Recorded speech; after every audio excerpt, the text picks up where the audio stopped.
So today we're going to hear from David Hughes, who's one of the coordinators for the Staircase program. So David, over to you. Thank you, Lars. So I am going to try and do a quote Blackboard Talk by writing. I'm going to cheat just slightly at the beginning for one slide, I think, maybe two slides. So this is the talk, layering or staircases in fluids and plasmas. So this is a program that I've been organizing with Pat, with Pascal, and with Bruce. So thank you all for showing up. I'm sorry we didn't get to meet the other program in person. That would have been nice. And I'd just like to say thank you to all the people at KITP for their help in allowing us to put this on. So what I'm going to say today is really aimed at people outside the program. So thank you to those of you within the program for showing up. I'm not sure, well, we will see if you learned much, but it's really aimed at people not in the program. So this is my one non-Blackboard slide, which was on a, I think it was on an email that went out, just to give a little bit of motivation for what we're doing, for what staircases are, and I'll come back to both of these problems. So on the left here, these are observations in the Atlantic of the temperature and the salt, the salinity versus depth. Okay, and you can see that it's not a smooth profile; it's a ragged profile, and well, I'm not sure ragged's quite the right word. It's certainly not smooth. It's regularly spaced almost, and these are what we mean by staircases. Okay, and you can see that that you have them in both the temperature and in the salt, the salinity. Okay, and these are remarkably stable, both in space and in time. They can go on for hundreds of kilometers in lateral extent, and they can last for years, which is remarkable in a way, because this is a sort of turbulent environment, and that's what our program is all about in a way. How do you get these staircase profiles in a turbulent environment where you might think everything should just be kind of smoothed out? And why are they important? Well, I'll say a bit more about why they're important later. Of course, they're interesting. It's scientifically interesting to get something, to get structures out of a turbulent background. The one on the right, of course, is a picture of Jupiter's jets. You might think, what's that got to do with staircases? So that is a staircase, or potentially it's a staircase in what's called potential vorticity. Okay, so I'm going to talk about both of those problems in a bit more detail. Right, okay. I've taken Lars seriously. I'm going to do a Blackboard talk. Just shout if you can't, because if you can't read my writing or anything like that. So this is kind of what I've been using for teaching. It seems to work okay. So I'm going to start by talking about the three problems that have been exercising us. So these are three what you might call prototypical problems. They're not obviously related except through the fact that they all have staircases. So I'm just going to tell you a little bit about the background to each of these problems, first of all. So the first one pertains to that picture that we looked at a minute ago with salt and heat. So it falls under the heading of what we call double diffusive convection. So double diffusive convection is where the density, so the density rho depends on two components. And they diffuse at different rates. That's crucial.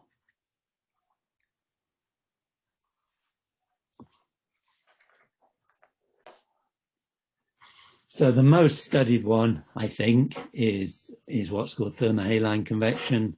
So that's heat and salt, obviously of relevance in the oceans. It's not the only one by any means, and it's not the only important one.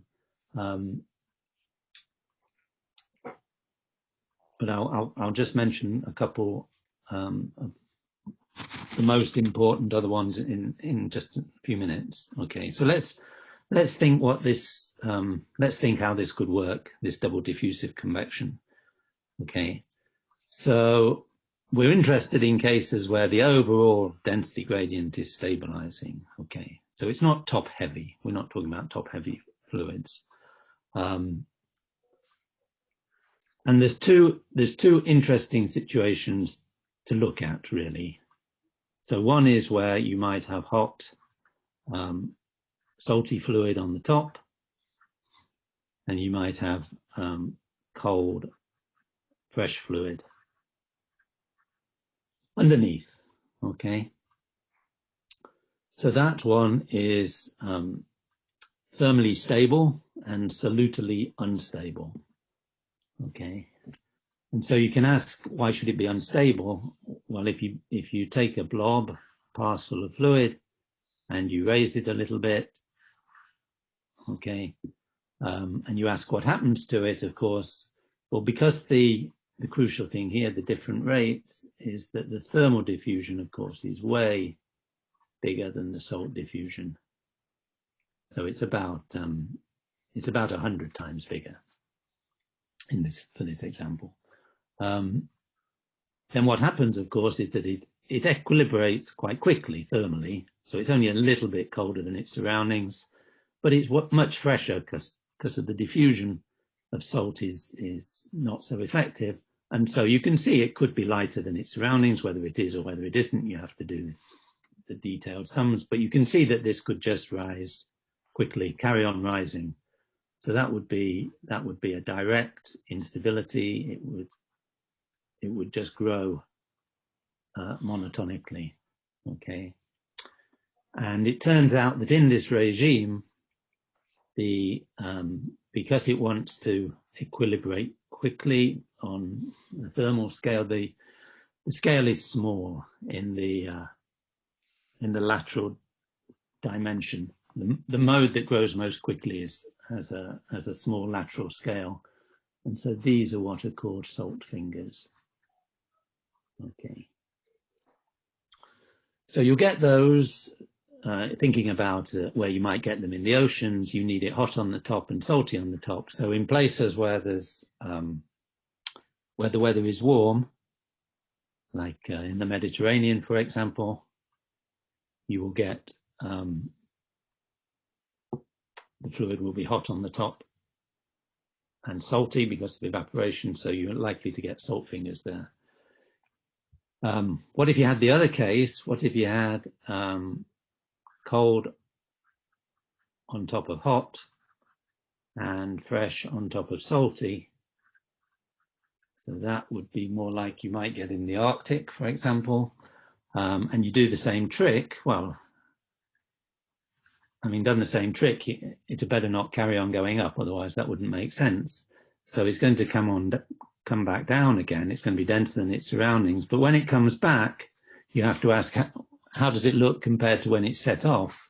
Well, it's going to be colder and it's going to be fresher. Depends who wins, of course, as to whether it overshoots on the bottom side, but it could. It could. And if it does, of course, that will be an oscillatory instability. So that is what's often called diffusive convection, or in astrophysical, I haven't mentioned astrophysics yet, but I will in a minute, that's what's called semi-convection. Okay, so those are the two instability mechanisms, okay? And a picture you often see in this game is there are two dimensionless parameters that matter. No, there's more than two, but these two matter. There's the Rayleigh number and the salt Rayleigh number. So the Rayleigh number is a driving of thermal convection. So this positive Rayleigh number is unstable, negative salt Rayleigh number is unstable.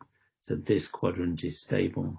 This is the stable quadrant. I can make full use of all my colored pens. So this is the density. This is R equals RS. That's where the density is neutral. Okay, and we're interested in instabilities, of course, where it's bottom heavy. So the salt finger line lives down here, and the diffusive line lives up here. So this is above this line is unstable to diffusive convection, and to the left of this line is unstable to salt fingers. Okay. We need to move your image a little bit. We're just going a little bit off your screen. Sorry. Right. Yes. Very good. Thank you. Okay. I'm about to change Blackboard anyway. But, thanks, Lars. Yes. Please just say if it's getting. If you can't see it all. Great. Okay. So that's what double diffusion is. That's just the linear stability of double diffusion. Where the layers come from, well, we don't really know. Layers, of course, are obviously a non-linear phenomenon. I thought it might be useful for this particular example to at least tell you what equations we solve, especially since I've got a Blackboard, just so that we know what we're talking about. So the equations for this particular problem, I'm not going to write down all the equations for every particular problem, but for this one, they're essentially 3 or possibly 4. So there's the acceleration, which sometimes people write with a big D, or sometimes people write with a straight lowercase d, but that's the fluid acceleration. So these are going to be non-dimensional equations. So this is just Newton's law, or the Navier-Stokes equation. There's a pressure gradient. And then there's the buoyancy term, and the buoyancy term has these Rayleigh numbers in them, in the buoyancy term. So this is the thermal Rayleigh number, salt Rayleigh number. T and S are going to be heat and salt. And then there's the viscous term. So that's with another parameter, which I'll define in a minute. So that's the fluid equation, and the nonlinearity in the fluid equation is this term. Of course, U dot grad U. We're using what we call the Boussinesq approximation, which is that you can assume it's incompressible. So that's that really deals with the pressure, if you like. And then there are the temperature equations, which is an advection diffusion equation for the temperature. Okay, this is the perturbation temperature away from a mean. This is the interaction this is U dot grad T bar, if you like, suitably non-dimensionalized. So there's a diffusion equation for the temperature, and there's an advection diffusion equation for the salt. So they're a nice set of equations. So these two parameters here are the driving, the background thermal and salt gradients. This is the Prandtl number, which is the ratio of kinematic viscosity to thermal diffusivity, and this is the ratio of salt diffusion to heat diffusion. Okay. So for this problem, the thermohaline problem with heat and salt in water, these numbers are actually quite manageable. Manageable in that one can actually do computations. So this one is of the order of 7, and this one is the order of 10 to the minus 2. Okay, that's that's not always the case, of course, that you can actually do these things.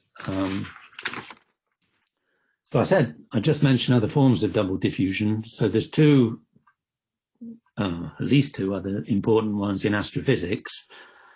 So one is in stellar interiors, where instead of heat and salt, you have heat and some compositional gradient. So that might be heat and helium, for example. So heat from the reactions in the star, and helium from light elements getting turned into heavier elements. The equations are more or less the same. You might argue that we should be more concerned about compressible effects in the star, and that's possibly true. But what is definitely different are these parameters. Okay, so Prandtl numbers, as I'm sure you know, Prandtl numbers, of course, in stars are small, and this ratio also would be small. So that's why this problem, the heat-salt problem, is quite unusual. You can actually solve it computationally at the right parameter values in a way that you just can't do in astrophysical situations. Okay, and another one which is not quite so obvious is heat and magnetic fields, if you like. So this would be heat and magnetic fields. Oh, okay. It's now spotlighted my video, which helps me, except it's completely back to front. But anyway, so how do magnetic fields come into a double diffusive problem? Well, through the Lorentz force, particularly through the pressure term rather than the tension term.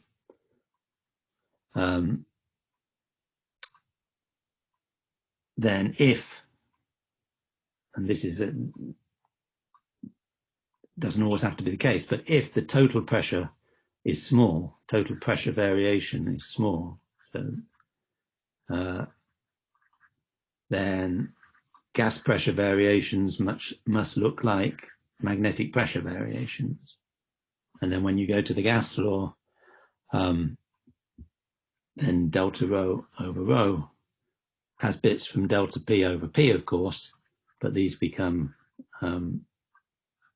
delta PMs over P minus delta T over T. So you can have density driven by magnetic pressure variation, density variations driven by magnetic pressure variations and temperature variations. Okay, and that is also a double diffusive problem. Of course, it's much more complicated once it becomes 3D because you've got the magnetic tension and everything. But at heart, it's a double diffusive problem. Again, it's not an easy one to solve at the right parameter values because the key ratios here are the ratio of magnetic diffusion to thermal diffusion, which is very small. Okay, and the Prandtl number also, as we've mentioned, is small. Okay, right, I should move on.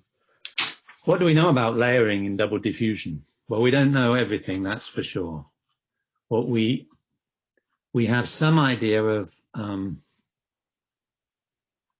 how you might go from a turbulent double diffusive state into a mode, into a corrugated mode in Z. Okay. That certainly doesn't answer all the layering issues. So there is a nice instability mechanism. So this is again a linear instability mechanism, but not at the static state. What I was talking about there was instabilities at the static state. But if we had instabilities of suppose the linear instability, and this is what happens, suppose the linear instability gives rise, first of all, to a homogeneous, more or less homogeneous turbulent state, can that be unstable?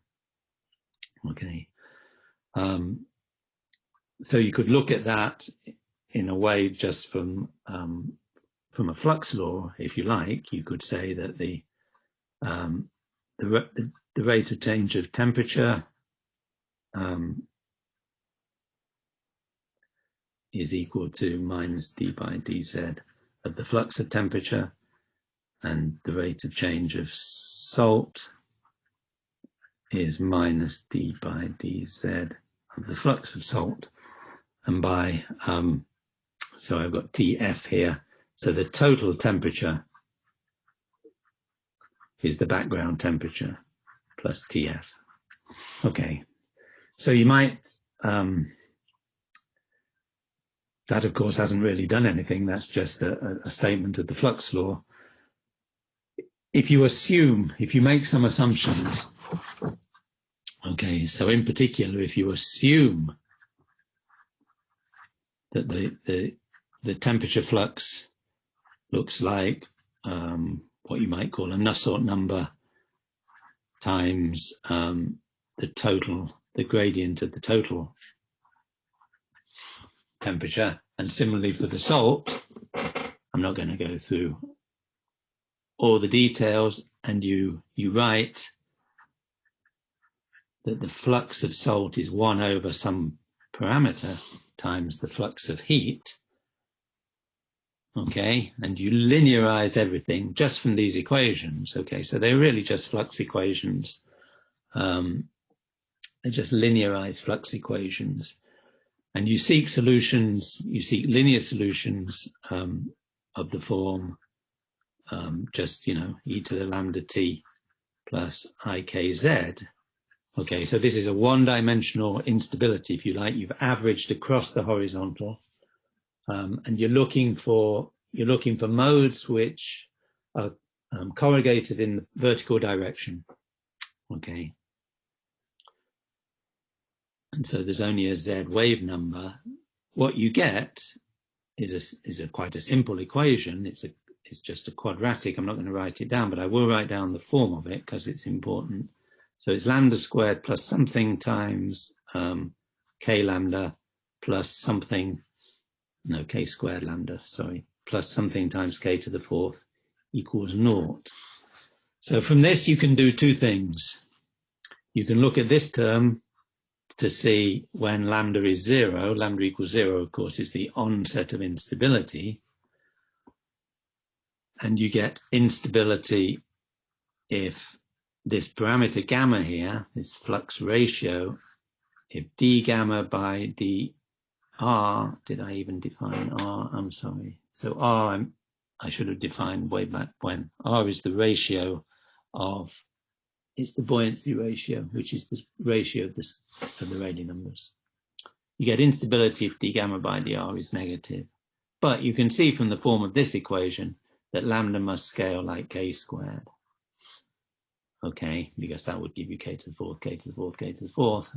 And this, of course, is bad news in the sense that the modes that grow most rapidly have arbitrarily small scale. Okay, and so it's a nice mechanism, and it has some nice features, but it's also has some, it's not the full story even of the linear instability mechanism. Okay.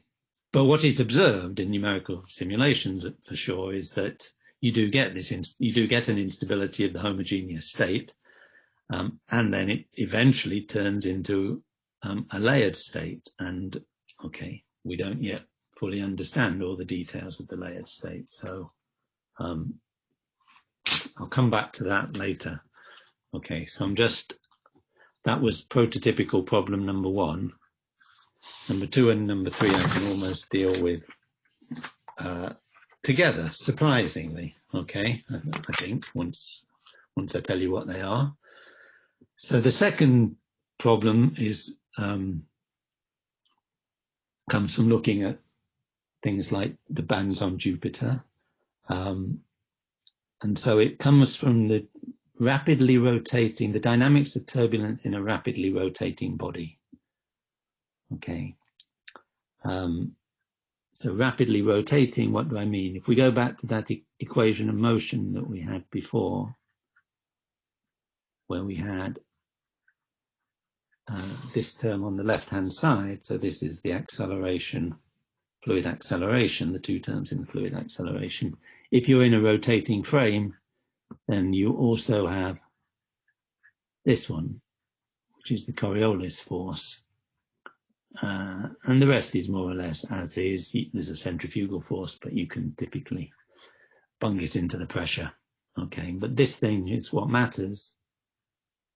And what you're interested in, of course, if you want to say, what do I mean by rapidly rotating? You might say it's when the Coriolis acceleration beats the inertial terms. Okay. So these two scale, this one scales, of course, like u squared over some length, and this one scales like omega times u. Okay. And so the key number is what's called the Rossby number. So the Rossby number, RO, is equal to, getting this the right way around, u over L omega. Okay, so this is the ratio of the inertial term to the Coriolis term. And rapidly rotating essentially means this is less than 1. Okay, I mean, the more less than 1 it is, the more rapidly rotating you are. Okay, and that's very important. In this game, you can do all kinds of nice things at rapid rotation. So probably the key result to mention in rotating fluid dynamics is a conservation result. Okay, so it's a conservation result for a quantity which is called potential vorticity. Okay, and we'll see why potential vorticity turns out to be such a nice quantity and an important quantity. And it follows, there's various derivations of it. It follows in some sense from Kelvin's theorem and from mass conservation. And the quantity turns out to be something to do with vorticity, okay, but it's not vorticity, and despite the name, it doesn't even have the dimensions of vorticity. So you have to, it comes in with something else, and that something else has to be a conserved quantity. But we don't have to say what it is, but we can say that suppose lambda is some scalar field such that following the fluid motion, its value doesn't change, okay? So it could be potential temperature, for example, okay? But we just need that equation for the moment. If we had, suppose we had a contour of some fixed value of lambda, so lambda equals lambda naught, and we took Kelvin's theorem, okay, so Kelvin's theorem is to do with circulation around a contour C, and this contour C is supposed to lie in this is supposed to be a surface, lambda equals lambda naught, and so Kelvin's theorem would tell us that the circulation, or if you like, from Stokes' theorem, the flux, the vorticity flux out of the surface is equal to 0. And if this surface is small enough, you might say that omega dot n times the d by dt of omega n delta A, a surface element, is equal to 0. Okay, so that's one result. You need to shift up a little bit again. Ah, sorry. Yeah. It's just really close. Thank you. So that's one result. So that's Kelvin's theorem.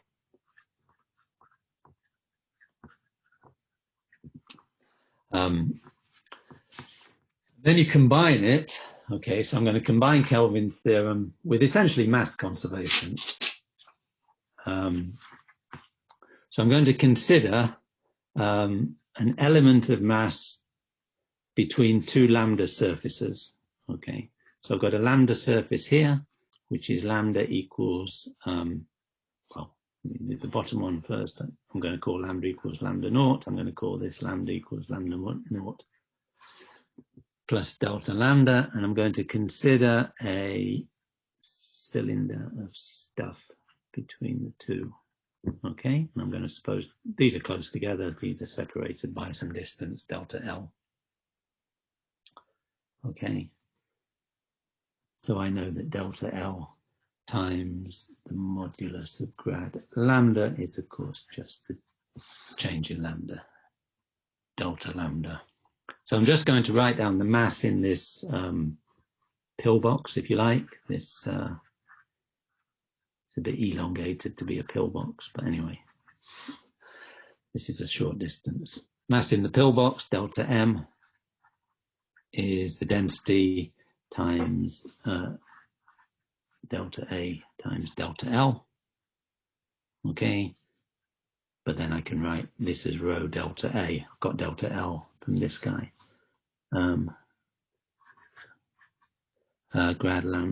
Delta lambda over grad lambda.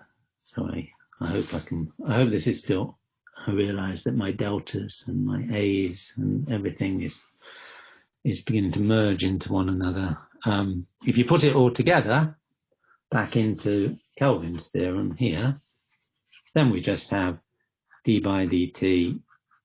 So this is it, if you like, but putting it all in for the minute, you get omega dot n over rho grad lambda delta m over delta lambda equals naught, substituting for delta A. But of course, mass is conserved following the blobs, so that's a constant, d by dt of that's a constant, and delta lambda is conserved because lambda by construction is conserved following the motion, so the gap between them, it stays the same. So this turns into d by dt of omega dot grad lambda over rho equals naught. So this thing is potential vorticity, or PV. Okay, and that's a very useful quantity in rotating fluid dynamics.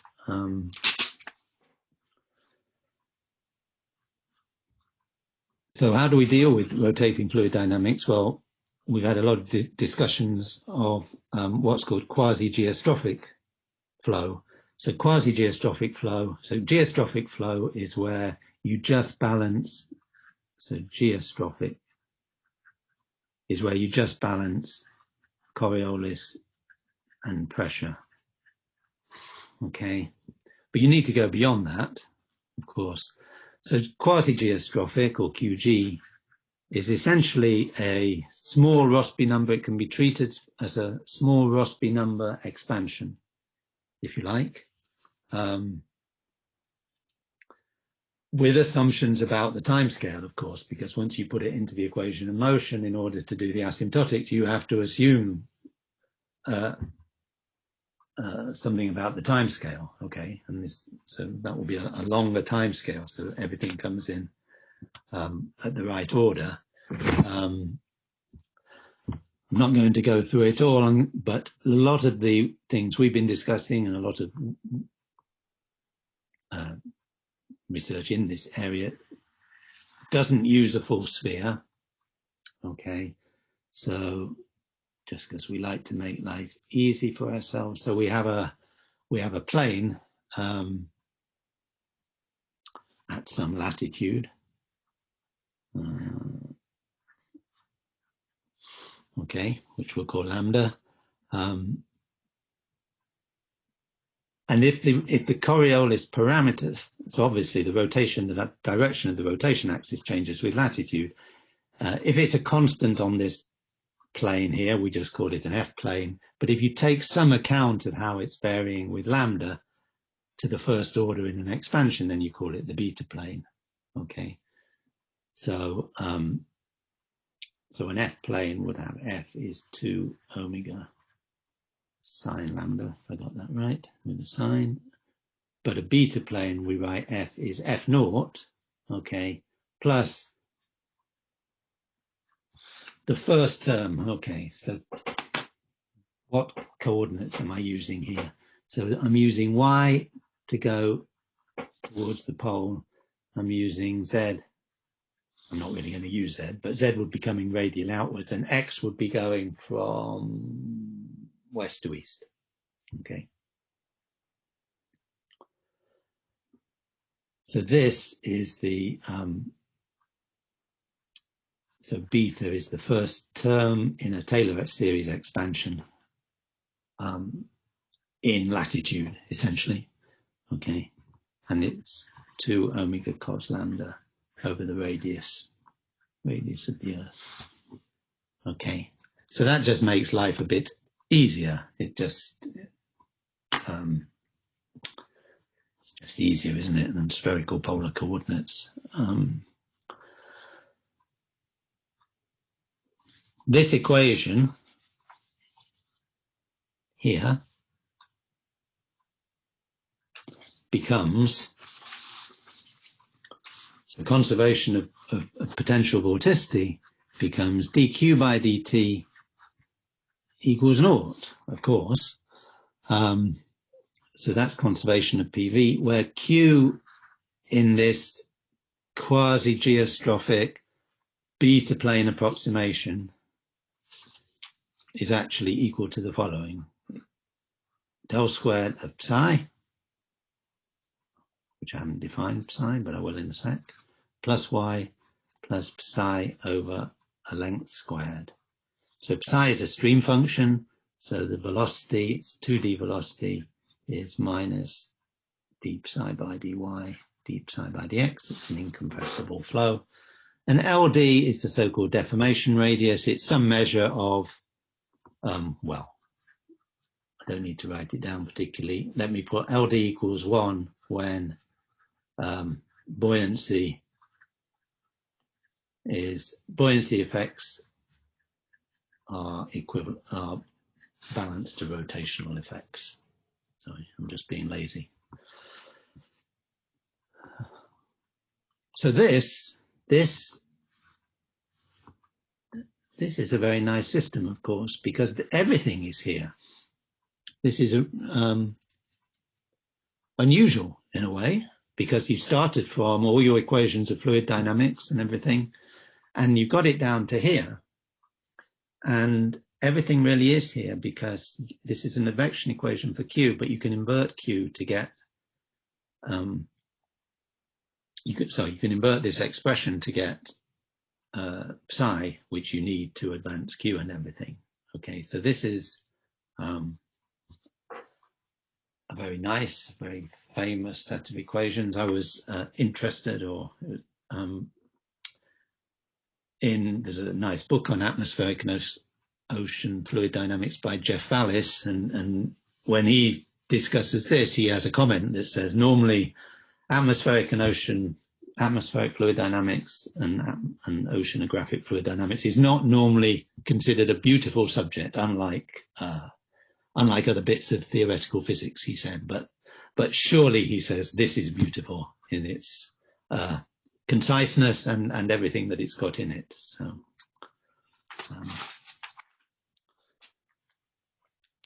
right, so what does it have in it? Well, what it has in it, of course, are Rossby waves. Wow, I'm going to have to scoot along, sorry. Slower than I thought on a blackboard. So you have Rossby waves, okay. So if you look for if you look for wave-like solutions to this system, okay, then you have Rossby waves with frequency, really equals minus beta kx with those coordinates that I've just been describing, kx squared plus ky squared. Okay. So what we're interested in this problem is the interaction of turbulence and Rossby waves. Okay. So if you wrote down, let's say, the vorticity equation, you would have d by dt of the vorticity, okay?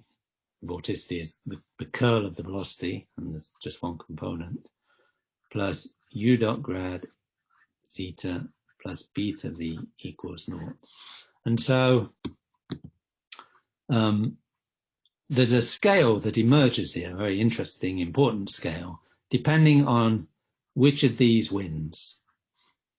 So you might say this scales like a velocity squared over a length, whereas this scales like beta times the velocity.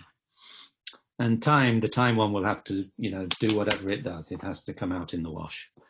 But if the scale is large, then this term is small and this term dominates.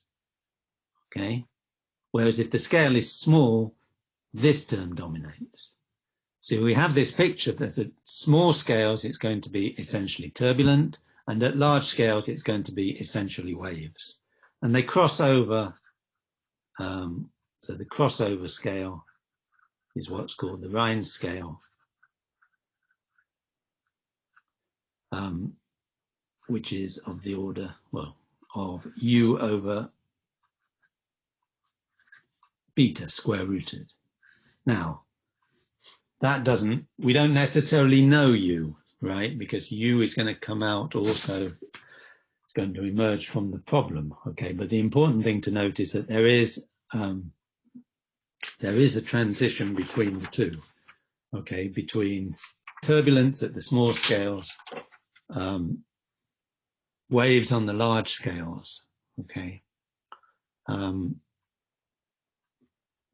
Just so that I don't completely run out of time and not say things towards the end, I'm just, I won't say more on that, except to say that that doesn't prove that you get jets. In two-dimensional turbulence, you get an inverse cascade to larger scales, and you might say that that is halted once the dynamics becomes wave-like. That's not the whole story. There is one other very interesting result, which is to do with momentum flux.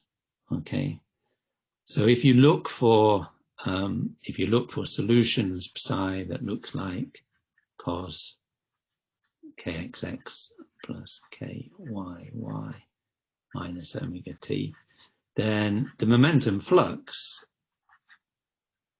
is minus kx ky over 2a squared. There's no physics there, and it's just taking u equals d psi by dy, v equals d psi by dx with the minus sign and averaging them. Okay. However, if you also work out the group velocity for Rossby waves, so the y component of the group velocity, so this is group velocity for Rossby waves,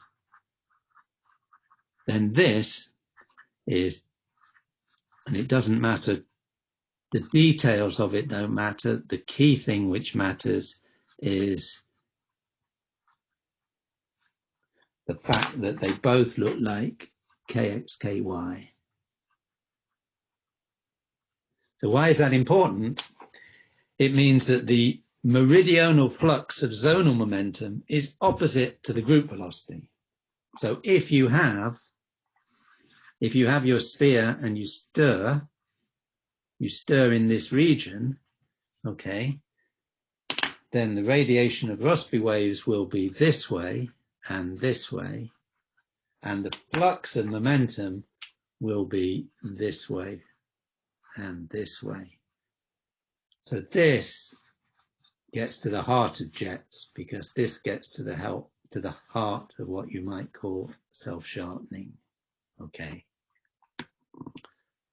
and why they might persist. So that's prototypical problem number 2. Number 3, I can almost say it's the same. And it's such a different problem that it's surprising it's the same. So the third problem is comes about from magnetic confinement of plasmas in a tokamak. So this is a little bit of a donut, Tokamak donut. you have a strong zonal, well, axial field going the long way around the donut, okay? And it turns out, and the key physics here is electrostatic drift waves. So I'm not a plasma physics physicist, so I'm always overwhelmed by the sheer number of equations that one deals with in plasma physics. But if you make a drift wave ordering, which is rather like the QG ordering, then you get an equation, and the equation is for the electrostatic potential, and it is exactly the same as the QG equation for, that we just looked at, okay, which is remarkable in a way. And the correspondence, psi is the stream function if you're doing QG fluid dynamics, and if you're doing drift wave turbulence, then it's the electrostatic potential.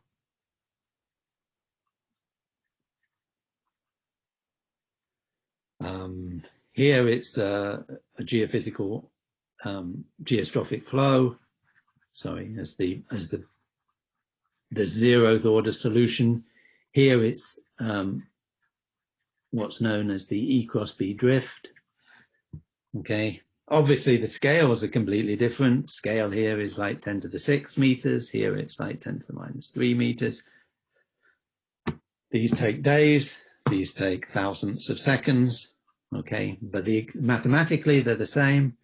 This was discovered by Charney, and this was discovered by Hasegawa and Mima. And so this equation that we've been looking at is called the Charney-Hasegawa-Mima equation. So remarkably, you can, having killed a problem in QG fluid dynamics, you can immediately do a little bit of plasma physics, okay? Now, why is this so important in plasma physics? What are the zonal flows here? The zonal flows are this way, okay? They're not round the long way, they're around the short way. One of the problems, the problem, of course, the ultimate problem in confinement of plasmas is confinement over for a sufficiently long time, okay? And they are beset by instabilities and by the formation of filaments, which have the tendency to fly out radially. And flying out radially is very bad news for loss of heat from the core, and of course damage to the plasma-facing components on the wall. So this is a potential barrier to that.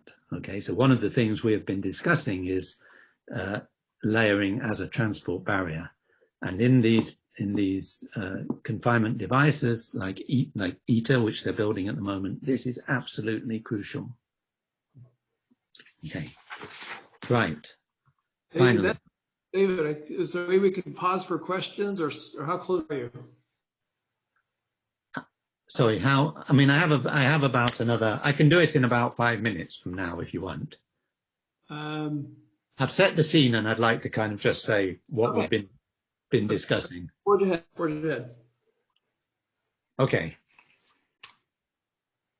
So we've had lots of discussions on all of these problems, and a question that we've been asking is there common ground, if you like, or is there ultimate common ground? You know, does it all fall under one heading? And of course, we haven't answered that question. But there is an interesting.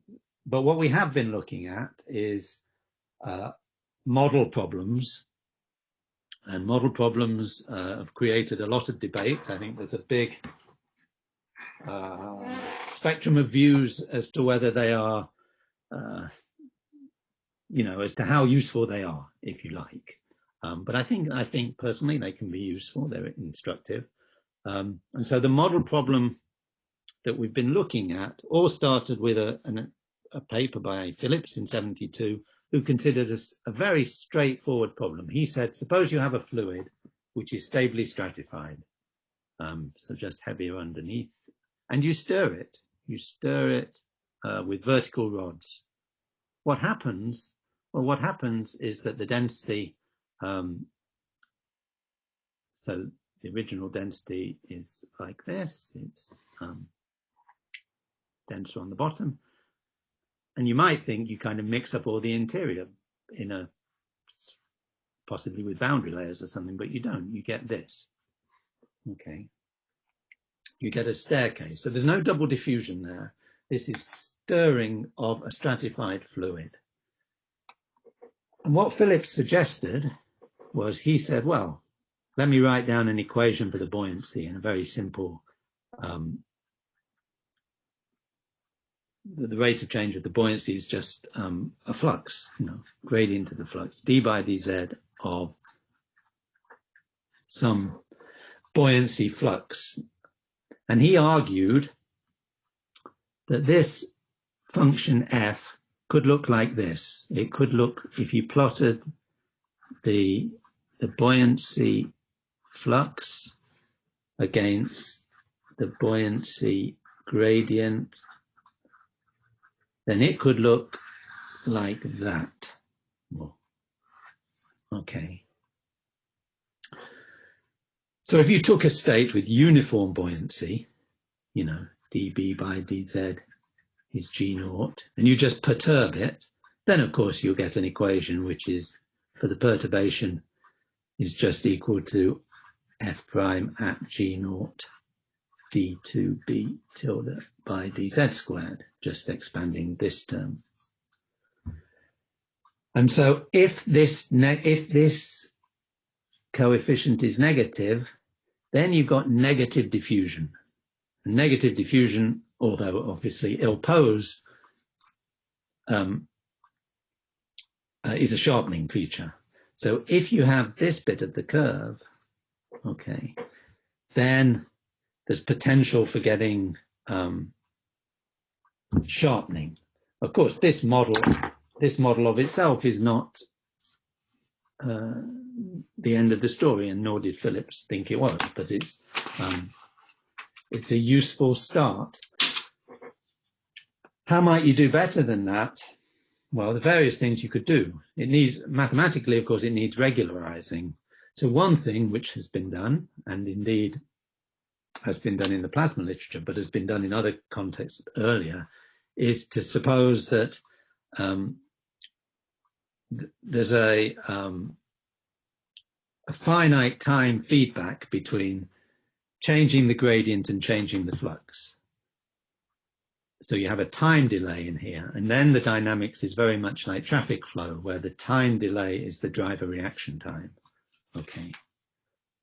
Now, a model we've been looking at in our workshop in some detail is an extension of that, which I think you might call a K epsilon model, okay, of turbulence. Okay, I'll write it down, and then I'm more or less done, and because I know. So let me write it down because it's interesting, and I'll say a little bit about it.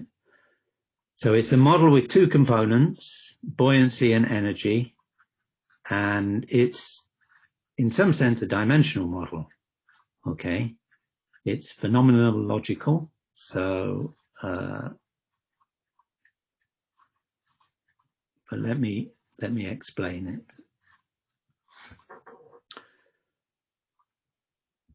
So it has a diffusion, if you like.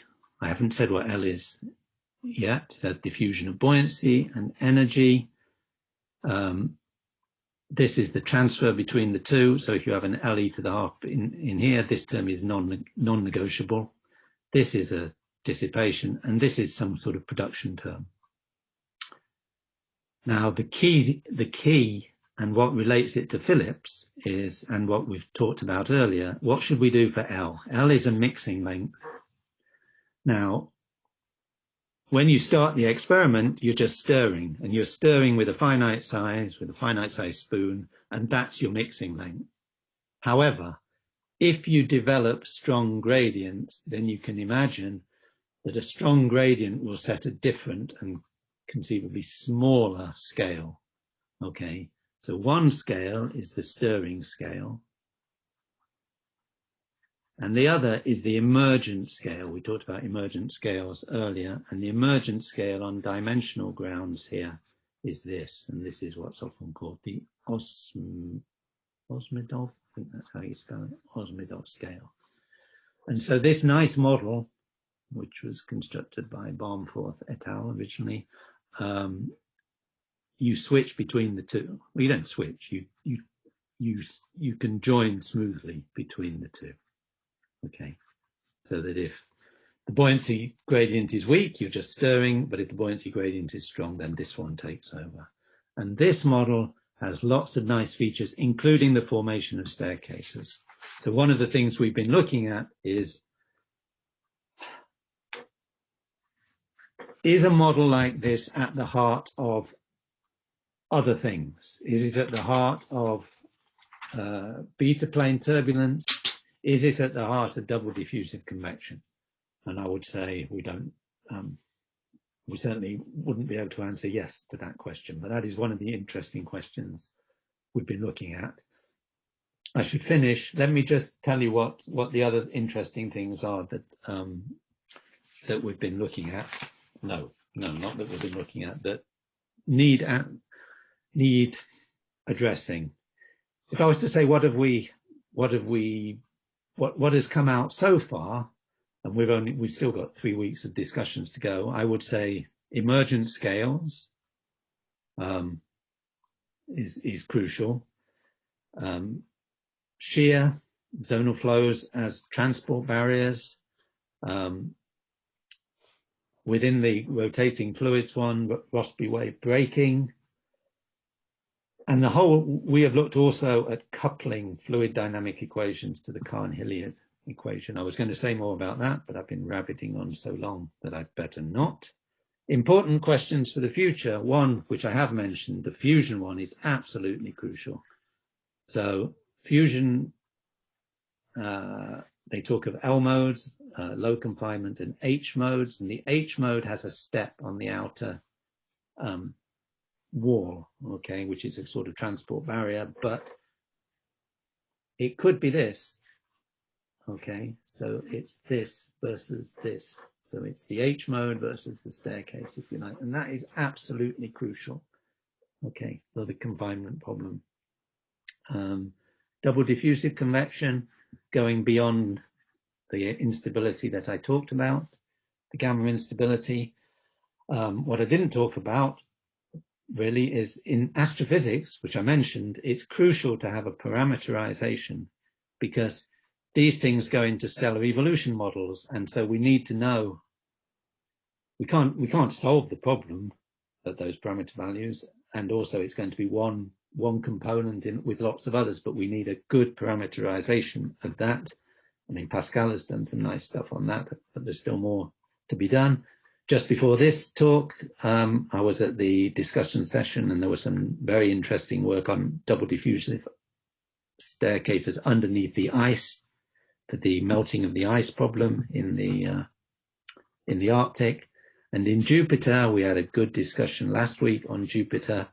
No one agrees anything on Jupiter, okay, was my feeling. So we don't really know how deep the jets are.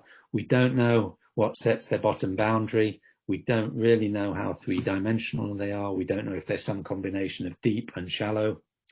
So all of those are fantastically interesting questions. I'm sorry to rush, but I thank you for listening to me, especially if it's a weird time for you. And I'll stop there. Thank you very much. Thank you, David. Thank you. So let's see the questions from the HALO program participant.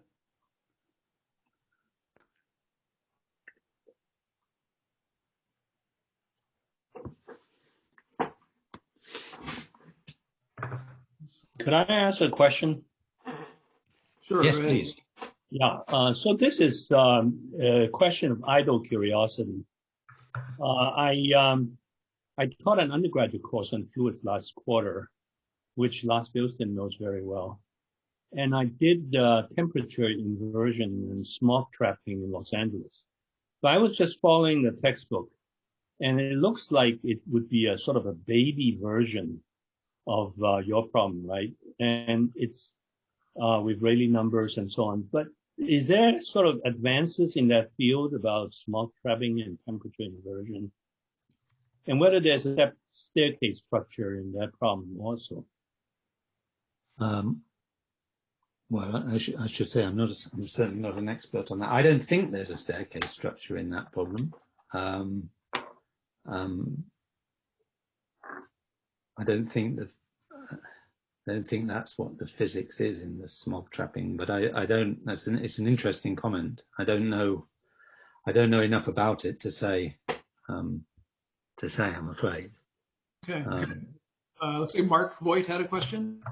Yeah, and I'm not sure I have a well-formulated question, but while you were talking, I was very busy trying to make analogies between your program and what we've been discussing. And so we're talking about galactic atmospheres, which are stratified. At the base, there can be significant rotational support. And it seems like the generic features to make a staircase, I kind of really resonated with this idea of how do you make reverse diffusion happen? And you kind of need some sort of restoring force on the quantity that's trying to diffuse. In salinity, it's buoyancy. I guess with these Rossby waves, you're kind of using Coriolis force to kind of keep things confined. And I guess, is it correct that generically you're trying to find some sort of generic restoring force that's based on the quantity that's trying to diffuse? Is that the generic way that staircases come about? Yeah, I think the generic way, well, we don't really know, but is the dependence of the flux on the gradient. Okay. Yeah. So in a standard mixing length argument, you would the flux and the gradient would go hand in hand, and it would never turn over. So if you were just doing convection, for example, so you need something to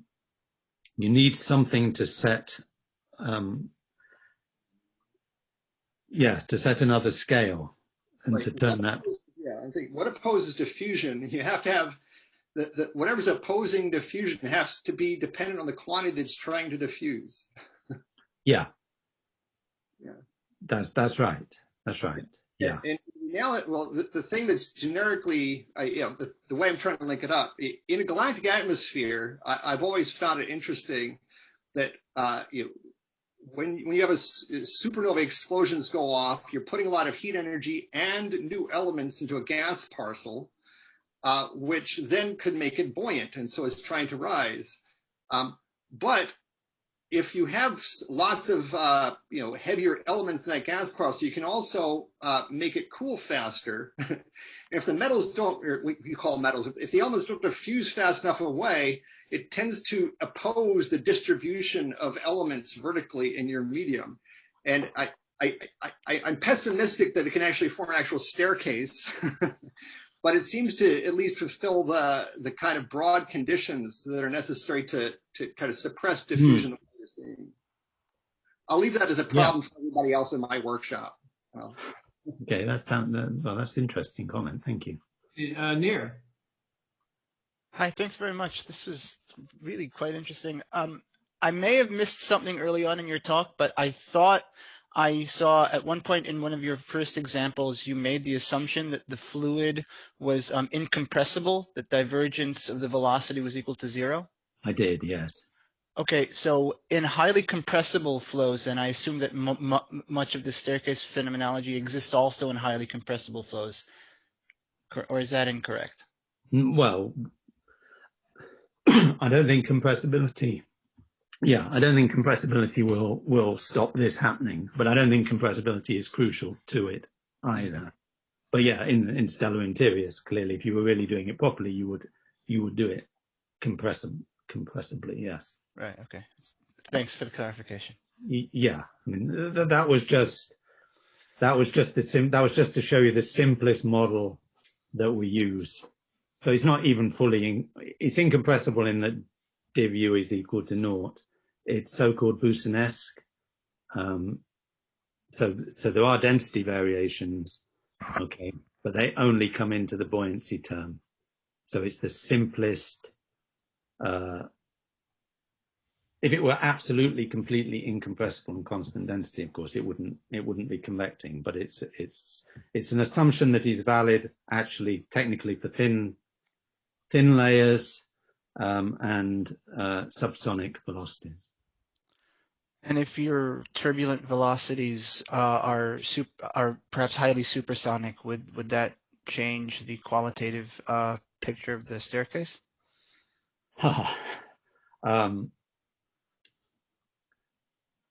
Well, it's bound to change. It's bound to change some things, obviously. I mean, if you were going back to what we were just talking about, if you say the generic thing is that it's all, you know, emergent length scales turning over the flux gradient curve, impeding diffusion, that kind of thing, then you might imagine that it should still happen in a compressible atmosphere. Yeah.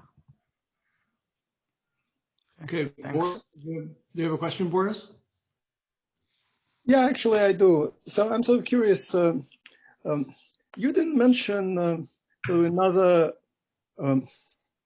possibly relevant effect that comes to mind. So if you have so strong mixing, basically turbulent mixing, in the presence of a large scale gradient that's perhaps imposed by boundary conditions or some other physics, right?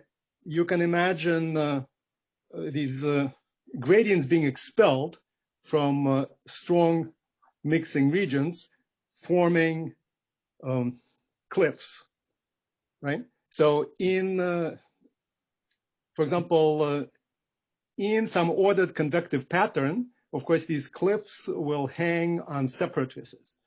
In a turbulent flow, these cliffs are floating. So this is, you know, these are sort of fluctuations, regions of high skewness, if you like. And it's a purely dynamic phenomenon. So the question is, could these sort of static staircases being sort of so dynamic gradient expulsion cliffs being trapped by sort of some large scale physics which stabilizes it, right? Basically, as opposed to stabilizing by, so sharpening by negative diffusion, could this thing be sharpened by expulsion from strong mixing regions? Yes, it could. I mean, what you say is reminiscent of what we would call flux expulsion. If you have a magnetic field, then you can expel it from the eddies, and but it's reasonably well understood in passive strong scale. field. I'm sorry? It is reasonably well understood in the simpler problem of passive scalar. Yeah, but that's right. But but in a magnetic field, you've actually, once you've expelled it, then you've got something to keep a barrier together. So that's an interesting question as to whether you could get a staircase in that game. So if you just do the problem of magnetoconvection, you do get, as you're saying, you get expulsion of strong field to the edge. And so if you're completely turbulent, you get you get regions where they're not staircases. You get kind of regions where the field is strong, separating different regions. Yeah. And so it's a much more messy case in that. Yeah. But yeah, so expulsion it's a good thing. I mean, it's we've been looking at that in this workshop also through coupling the Carn-Hilliard equation to the Navier-Stokes equation. So you've got an equation which describes essentially two states. And so the tendency is for it to separate into plus one and minus one, if you like, with these barriers in between. Exactly. And you get separation of the red and the blue, if you like, in a more complicated manner. Absolutely. All right. Well, thank you very much, David, for a great talk. You covered a lot of ground. It's so wonderful to see these similarities, and of course, it's what got us excited to do the program. Whatever, 2.5 years or 2 years ago, I guess, when we got the proposal. So it's wonderful to hear that it's working out despite all of the obstacles to interactions today. So I want to remind everybody to see you in 1 week. We'll hear from the HALO program, and the talk will be by Ramil Dave. And thank you again, David, for a wonderful presentation today. Thank you. Thank you, everyone, for coming along. Time for dinner. All right. Take care. Thanks, everybody.